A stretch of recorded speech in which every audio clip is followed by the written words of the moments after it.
Hi, welcome to National Training Providers Toolbox Talks. This video is one in a series of Toolbox Talks available on our YouTube channel. Have a look at the others in this series along with our other free training videos covering all sorts of informative, interesting and useful information. Click like and subscribe so we can let you know when new videos are uploaded. In this Toolbox Talk, I'm covering speed awareness. Speeding is not an option. From a company's point of view, when they applied for an operator licence, they promised the Traffic Commissioner that the vehicles would not speed. This means that any driver caught speeding will have a negative impact on the operator's repute. Operators have been penalised by DVSA for drivers speeding, where drivers have been recorded travelling at, say, 56 miles per hour soon after leaving their operator centre. Yet there's no dual carriageways or motorways in the vicinity. So they're clearly breaking the 50 mile per hour maximum permitted on other roads. Now, speed limits are set by national and by local government as a means of both preventing accidents and reducing their severity when they do occur. They may also be used for other reasons, such as improving traffic flow, maybe reducing the impact of motor vehicles on the environment. Now, data taken from 2017 provided by ROSPA, which is the Royal Society for the Prevention of Accidents, clearly shows that there's a significant difference in injury depending on the speed that you're travelling. Let's take a pedestrian for example. Although based on cars and car-derived vans, the statistics show that 85% of pedestrians hit at 40 miles an hour or below are killed, compared with 45% hit at 30 miles an hour or below, dramatically reducing to 5% at speeds below 20 miles an hour. So let's have a look at the facts around speed limits. Different vehicles obviously have different speed limits on certain types of road, and it's up to you as a driver to ensure that you know the speed limit for your vehicles at all times. The national speed limits apply to all roads unless signs show otherwise. The national speed limit is indicated by a white circular sign with a black diagonal band. You need to make sure that you know the national speed limits applicable for the class of vehicle on the road that you're driving. No repeater signs are necessary on a road subject to the national speed limit for that type of road. Okay, so let's have a look at restricted road then. This is one with a system of street lighting provided by lamps sited not more than 200 yards apart. The speed limit for restricted roads, which may be single or possibly even dual carriageway, is 30 miles an hour.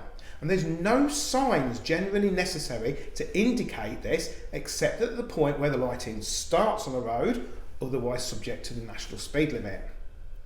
However, an order may be made to the effect that a different speed limit, maybe higher, maybe lower, applies to a particular stretch of a restricted road, and in this case speed limit signs must be provided at the start of the revised limit and repeater signs at specified intervals. Now, local authorities may reduce the speed limit to 20 miles an hour on particular stretches of road in their own areas without actually needing government approval. Such restrictions are common outside schools, sometimes only at certain times, and in built-up areas that would normally be subject to a 30 mile an hour limit. 20 mile per hour limit may be imposed on a single stretch of road or may cover a number of roads within an area, which would be known as a 20 mile per hour zone. They could also reduce a 60 mile an hour speed limit to 50 mile an hour on a stretch of road with sharp bends.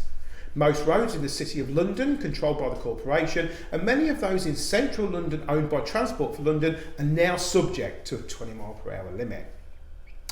All speed limits other than the national speed limit for the type of road are indicated by a white circular sign with a red border and the speed shown in black at the start of the section of the road to which the limit applies, which is called a terminal sign. In the case of a restricted road, there must be small repeater signs provided at specified intervals. There's a significant difference between signage of a 20 mile per hour limit on a single road and a 20 mile per hour zone, in that whereas normal 20 mile per hour speed limit will require both a terminal sign and the normal repeater signs, a 20 mile per hour zone requires no signs other than the terminal signs where the zone starts and finishes. Since most of these zones involve roads that would otherwise be restricted roads subject to a 30 mile an hour limit, it's impossible to know that the limit is 20 once the terminal sign's been passed. Road Traffic Act 1991 actually amends the Road Traffic Regulation Act from 1984 by removing the requirement that a single speed limit must apply to each section of a road. So an order made under this section of the Act can vary the normal speed limit by 10 mph or 20 mph at certain times of the day or in certain conditions. On stretches of road covered by an order, the applicable limit, if it's not the national speed limit, is displayed on the matrix signs located on or over the motorway or on slip roads. Cameras record vehicles that exceed the limit, and drivers may be summoned for a speeding offence. However, the limit can be ignored if it changes less than 10 seconds before the vehicle passes the location. There's a number of separate regulations covering the introduction of variable speed limits on various smart motorways. Now don't forget, speed limits can be monitored in various ways. Handheld, fixed or vehicle mounted devices using radar or lasers, or by sensors actually buried in the road.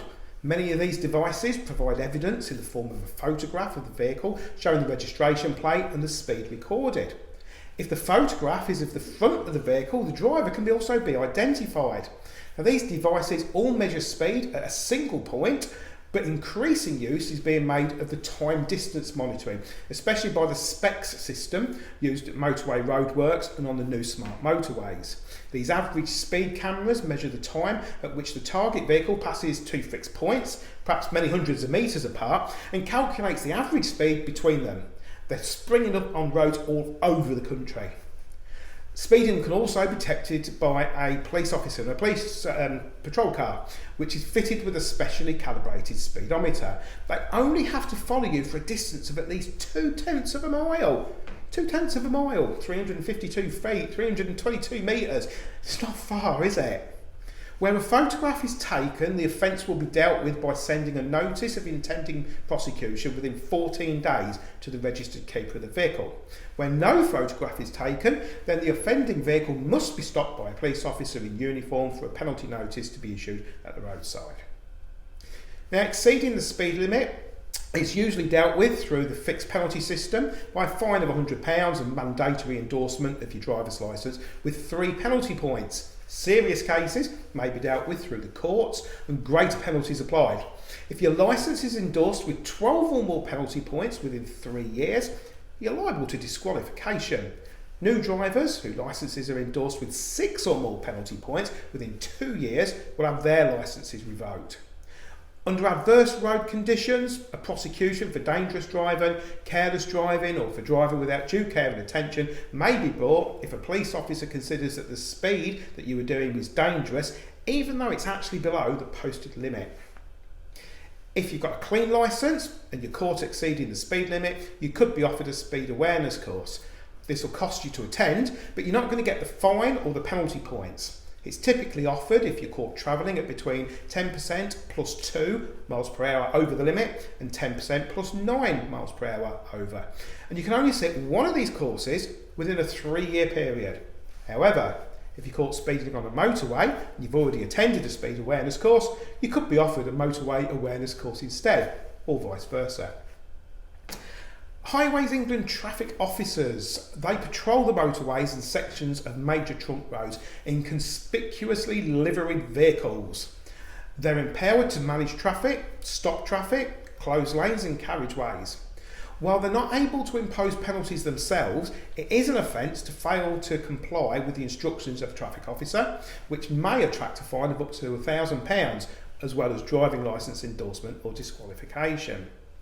Now, not all traffic police are in marked vehicles. They may be in an unmarked car or 4x4, and sometimes they use unmarked HGV tractor units, as this gives them a nice high vantage point to look down into your cab so they can see what you're doing. There really is no escape, is there? Remember, speeding is not an option.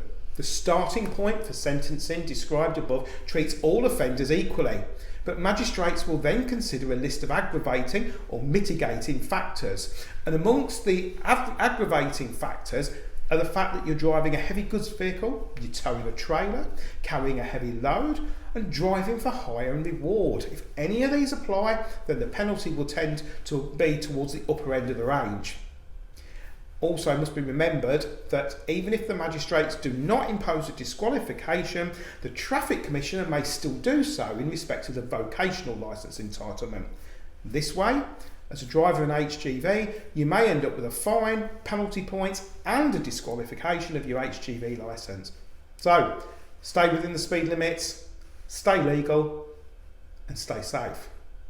Thanks for watching the Toolbox talk on speed awareness. Don't forget to click like and subscribe so we can let you know when new videos are uploaded. And don't forget to check out our other free training videos, including more Toolbox talks and interesting, informative and useful videos. Thanks very much. See you soon.